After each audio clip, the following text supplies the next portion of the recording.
유신가족 여러분, 잘 지내고 계시죠? 오늘은 11월 12일 수요일입니다.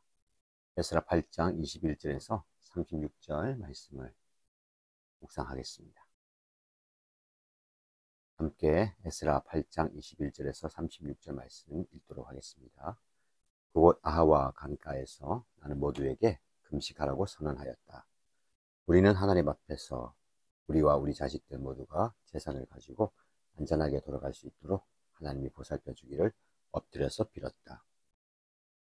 왕에게는 우리가 이미 하나님을 찾는 사람은 하나님이 잘 되도록 보살펴 주시지만 하나님을 저버리는 자는 하나님의 큰 노여움을 피하지 못한다고 말한 바가 있어서 우리가 돌아가는 길에 원수들을 만나게 될지도 모르니 보병과 기병을 내어달라는 말은 부끄러워서 참아 할 수 없었다. 그래서 우리는 금식하면서 안전하게 귀국할 수 있도록 보살펴 주시기를 하나님께 간절히 기도드렸으며 하나님은 우리의 기도를 들어주셨다. 그때 나는 제사장들 가운데서 지도급에 속한 사람 12, 곧 세레베와 하사베와 그들의 형제 10명을 뽑아 세우고 금과 은과 그릇들을 달아서 그들에게 맡겼다. 그것은 왕과 보좌관들과 관리들과 거기에 있는 모든 이스라엘 사람이 주리 하나님의 성전을 짓는 데 쓰라고 예물로 바친 것이다. 내가 그들에게 달아준 것은 은이 650달란트요, 은그릇이 100달란트요, 금이 100달란트요, 전체의 무게가 1000다리 나가는 금그릇이 20개요, 귀한 금처럼 번쩍거리는 놋그릇이 2개였다. 나는 그들에게 일렀다. 여러분은 주님께 속한 거룩한 사람들입니다. 이 그릇들도 주님께 속한 거룩한 기물입니다. 이 은과 금은 사람들이 여러분의 조상이 섬긴 주 하나님께 바친 자원 예물입니다. 여러분 이것들을 예루살렘에 있는 주님의 성전 창고로 가져가십시오. 거기에서 이것들을 제사장 대표들과 레위 사람들과 이스라엘 각 가문의 족장들 앞에서 달아서 넘겨줄 때까지 삼가 잘 보살피도록 하십시오. 그래서 제사장들과 레위 사람들은 예루살렘에 있는 하나님의 성전으로 가져가려고 달아놓은 은과 금과 그릇들을 넘겨받았다. 첫째 달 12일에 우리는 아하와 강을 떠나서 예루살렘으로 가려고 길을 나섰다. 가는 길에 매복한 자들의 습격을 받기도 하였지만 하나님이 우리를 잘 보살펴 주셔서 그들의 손에서 벗어날 수 있었다. 예루살렘에 이르러서 사흘 동안은 쉬었다. 나흘째 되는 날에 우리는 하나님의 성전에서 은과 금과 그릇들을 달아서 우리아의 아들 무레못 제사장에게 넘겨주었다. 그 자리에는 비나스의 아들 엘르아살과 레위 사람 예수아의 아들 요사밧과 빈누이의 아들 노야다가 함께 있다가 하나하나 개수와 무게를 확인하고 그 자리에서 전체의 무게를 적었다. 도접해 갔던 사람들의 자손, 곧 이방 땅에서 돌아온 사람들은 그렇게 하고 나서야 비로소 이스라엘의 하나님께 번제를 드렸다. 온 이스라엘을 위하여 수송아지 12마리와 숫양 96마리와 어린 양 7마리를 바치고 속죄 제물로는 수점소 12마리를 바쳤는데 이것은 모두 주님께 번제로 드렸다. 또한 그들은 왕의 칙령을 왕의 대신들과 유프라테스 강 서쪽 지방의 총독들에게 보냈다. 명령을 받은 관리들은 돌아온 사람들이 하나님의 성전을 다시 지을 수 있도록 도왔다. 아멘. 오늘 읽은 본문의 말씀 에스라 8장 21절에서 36절 말씀을 중심으로 책임, 믿음으로 감당하다라는 제목으로 하나님의 말씀을 묵상하겠습니다. 오늘 본문은 에스라와 그의 동료들이 바벨론에서 예루살렘으로 귀환하는 여정의 중요한 부분을 기록하고 있습니다. 이 말씀은 그들이 어떻게 책임을 인식하고 그것을 믿음으로 감당해냈는지를 보여줍니다. 책임감은 성숙한 인격과 신앙의 중요한 표지입니다. 하나님께서는 우리에게 다양한 책임을 맡기시고 그것을 어떻게 감당하는지를 통해 우리의 믿음과 성품을 단련하십니다. 에스라와 그의 동료들은 하나님의 백성을 이끌고 성전의 보물을 안전하게 운반하며 하나님의 율법을 가르치고 실행해야 하는 막중한 책임을 부여받았습니다. 오늘 본문을 통해서 우리는 책임이 무엇이며 그것을 믿음으로 어떻게 감당할 수 있는지, 그리고 책임을 완수했을 때에 어떤 결과가 따르는지에 대한 중요한 교훈을 배우게 될 것입니다. 먼저 21절에서 23절 말씀에 보시면 책임을 위한 영적 준비 과정이 나옵니다. 본문의 에스라와 그의 일행이 예루살렘으로 출발하기 전에 아하와 강가에서 가진 금식 기도회로 시작합니다. 영적 준비는 그들이 앞으로 감당할 책임에 대한 인식과 그것을 하나님께 의지하고자 하는 마음의 표현이었습니다. 21절의 에스라는 금식을 선포하고 겸손히 자신을 낮추어서 라고 표현합니다. 히브리어로 금식 그리고 겸손히 낮추다 라는 이 두 단어는 구약에서 종종 함께 사용되는데요. 영적 각성과 하나님 앞에서의 철저한 자기 비움을 의미합니다. 금식은 단순한 종교적 의식이 아니라 자신의 필요와 연약함을 인정하고 전적으로 하나님께 의지하는 믿음의 행위였습니다. 주목할 점은 22절에서 23절 말씀에 에스라가 왕에게 호위병을 요청하지 않는 이유입니다. 왜 왕에게 우리를 지켜줄 호위병을 요청하지 않는가? 보병과 기병을 내어달라는 말은 부끄러워서 참아할 수 없었다라고 이야기합니다. 그리고 우리는 금식하면서 안전하게 귀국할 수 있도록 보살펴 주시기를 하나님께 간절히 기도드렸고 하나님은 우리의 기도를 들어주셨다라고 이야기합니다. 여기에서 에스라의 깊은 신앙적 딜레마를 보여줍니다. 한편으로는 위험한 여정에 대한 현실적 우려가 있습니다. 또 다른 한편으로는 하나님의 보호하심에 대한 공개적인 선언을 이미 했기 때문에 인간적인 보호를 구하는 것이 자신의 신앙 고백과 모순될 수 있다고 여겼습니다. 이 부분은 책임을 감당함에 있어서 믿음과 행동의 일치가 얼마나 중요한지를 보여줍니다. 에스라는 자신의 말과 행동이 일치해야 한다고 느꼈고 그 일치를 위해서 더 깊은 기도와 금식으로 하나님의 도우심을 구했습니다. 23절 하반절에 하나님은 우리의 기도를 들어주셨다라는 간결한 진술은 그들의 기도가 응답받았다라는 것을 확인해 줍니다. 24절에서 30절 말씀에 보면 성전 보물에 대한 책임이 나오는데요. 에스라가 성전 보물을 관리할 책임자들을 임명하고 그들에게 특별한 책임감을 부여한 장면입니다. 24절, 25절에는 에스라가 제사장들 중에서 12명의 지도자를 선별해서 성전 보물을 맡깁니다. 12라는 숫자는 이스라엘의 12지파를 상징하죠. 이것은 이 책임이 전체 이스라엘 공동체를 대표하는 것임을 암시합니다. 에스라는 보물의 정확한 무게를 측정하고 기록했는데요. 이는 책임 수행에 있어서 정확성과 투명성의 중요성을 보여줍니다. 특히 주목할 점은 28절과 29절의 말씀에 나오는 에스라의 부탁과 당부입니다. 여러분은 주님께 거룩한 사람들이고 이 그릇들도 거룩합니다. 그래서 조심해서 잘 지키십시오 라고 부탁하죠. 여기서 거룩하다라는 히브리어 카도시, 이 단어는 구별되다, 특별한 목적을 위해 따로 떼어놓다라는 의미입니다. 이 표현은 그들이 맡은 책임이 단순한 물건 관리가 아니라 하나님에게 속한 거룩한 임무인 것을 강조합니다. 이 말씀은 책임 수행에 있어서 정직성과 신실함의 중요성을 가르칩니다. 성전 보물은 물질적 가치를 넘어서 하나님께 드려진 예물로서의 영적 가치가 있습니다. 따라서 그것을 관리하는 이들은 단순한 재무, 물질 담당자가 아니라 하나님의 것을 맡은 신실한 청지기로서의 자세가 요구되었습니다.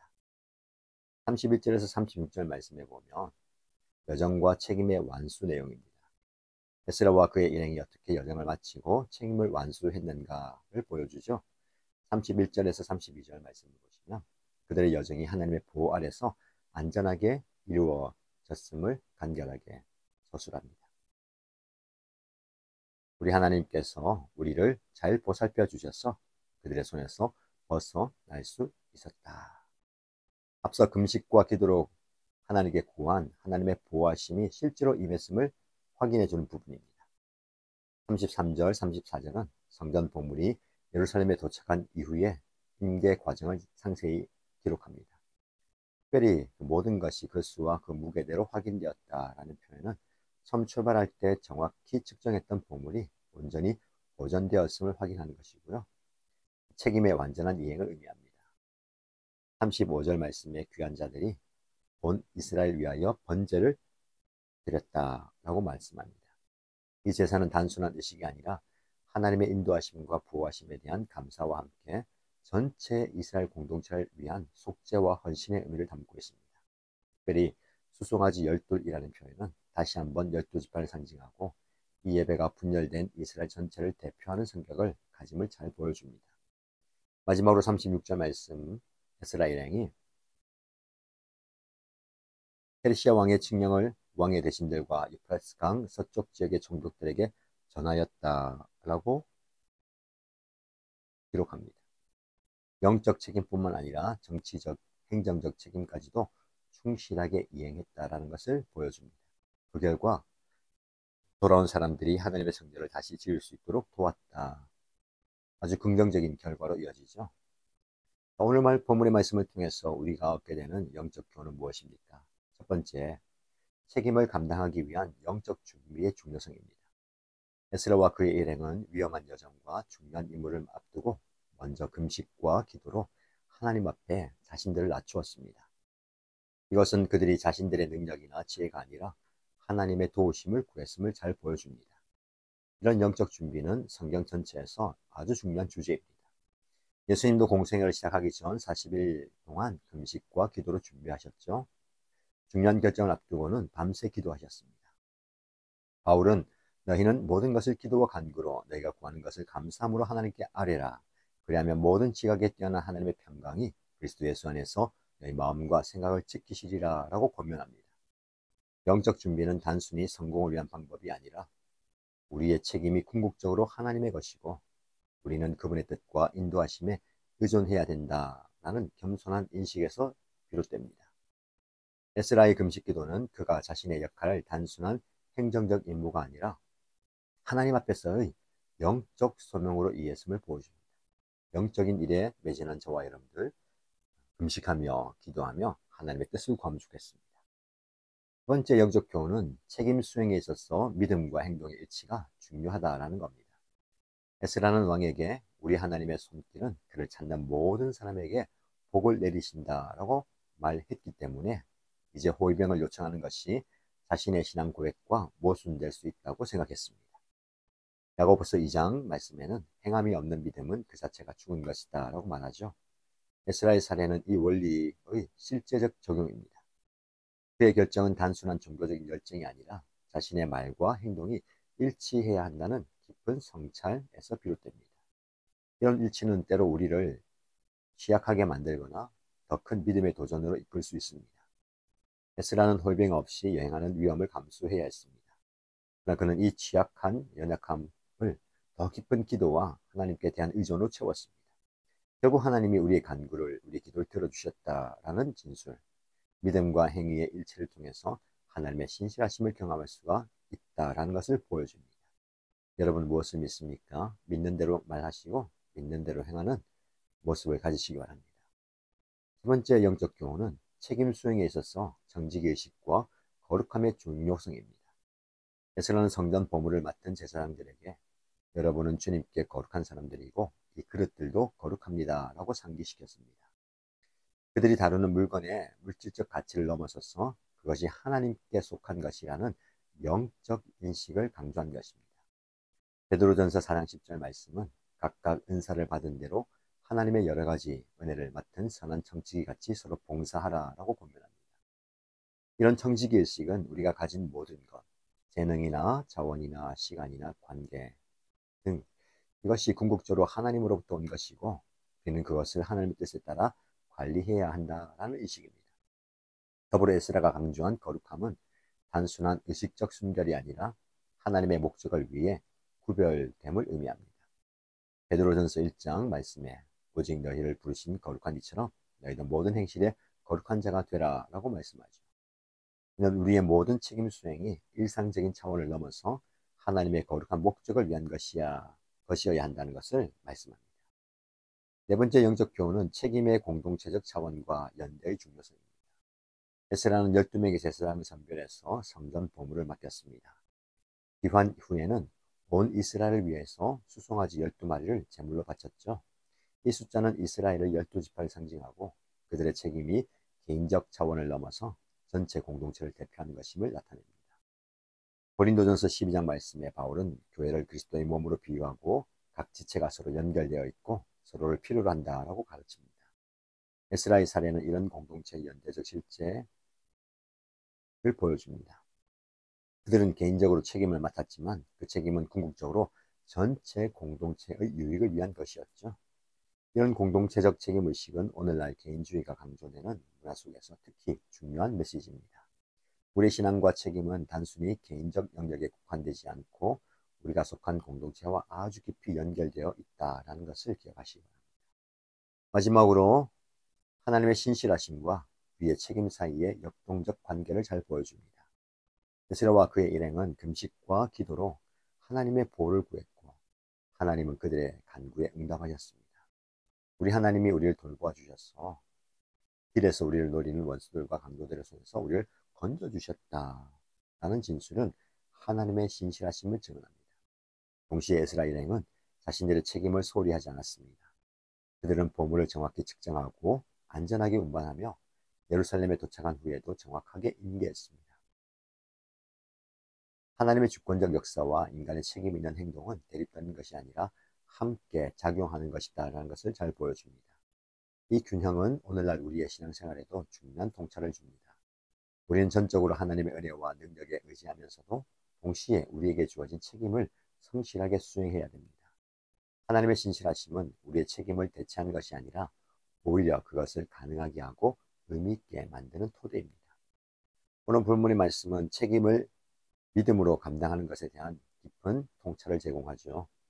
에스라와 그의 일행은 금식과 기도로 영적 준비를 하고 말과 행동의 일치를 추구하고 성직의식과 거룩함을 유지하고 공동체적 연대 속에서 책임을 수행했습니다.